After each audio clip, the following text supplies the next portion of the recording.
This is delicious creamy chocolatey smoothie bowl, best for your breakfast. This bowl of goodness comes together in 10 minutes and it's so simple to make. So let's begin. In a bowl, add banana, instant oat,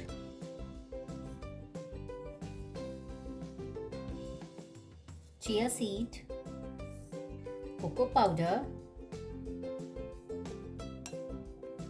brown sugar. You can add honey instead of sugar. Lastly, milk, and blend all the mixture.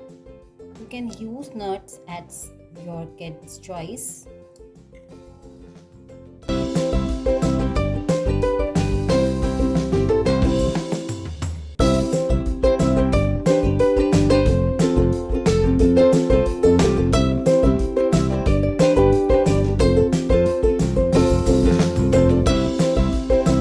This is ready. You can also garnish with fruits as your kid's choice. You can keep it overnight and give healthiest breakfast of your kid. Cocoa powder is totally optional. Mostly gets light chocolatey flavor. That's why I added.